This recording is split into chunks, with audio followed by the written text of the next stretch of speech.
Assalamualaikum warahmatullahi wabarakatuh. Perkenalkan, nama saya Muhammad Rezul Usmani dengan NIK 8020190052 dari kelas 06 PT3. Di sini saya akan mempresentasikan tentang pemrograman berbasis objek, yaitu mengenai metode kelas. Jadi apa maksud dari istilah instansiasi pada PBU?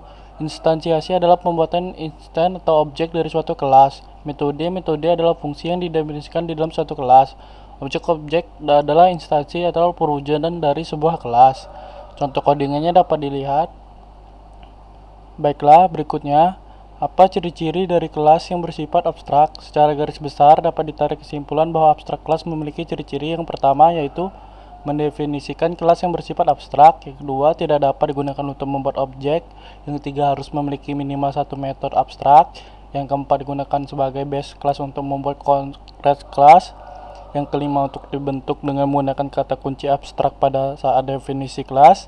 Yang keenam, akan selalu menjadi super kelas atau kelas tertinggi dari subkelas-subkelasnya. Berikutnya merupakan contoh codingan.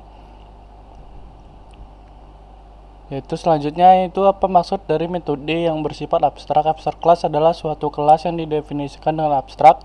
Dalam satu kelas harus memiliki setidaknya satu buah abstrak metode, dan abstrak metode tersebut tidak memiliki body.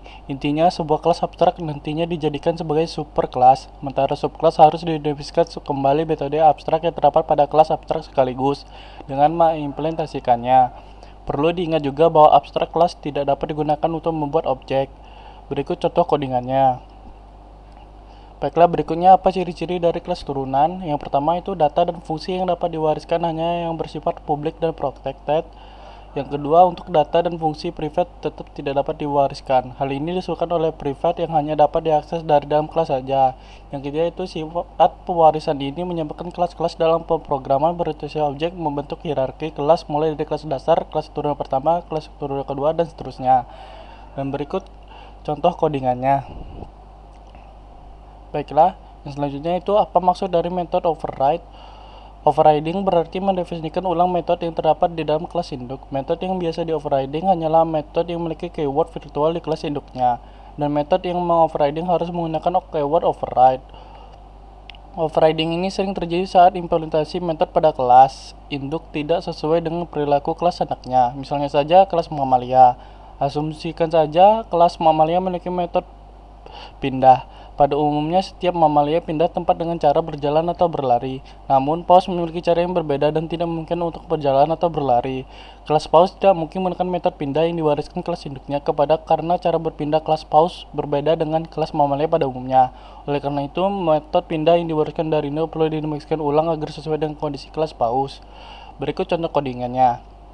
Baiklah, di bawahnya pada contoh di atas dapat tiga kelas yaitu mamalia, kucing, dan paus. Kelas kucing dan paus merupakan turunan dari kelas mamalia. Oleh karena metode pindahnya, kelas paus memiliki metode yang berbeda dengan metode pindah pada kelas induknya. Maka pada kelas paus perlu didefinisikan kembali metode pindah yang dimilikinya. Baiklah, tadi merupakan presentasi dari saya. Sekian, terima kasih. Wassalamualaikum warahmatullahi wabarakatuh.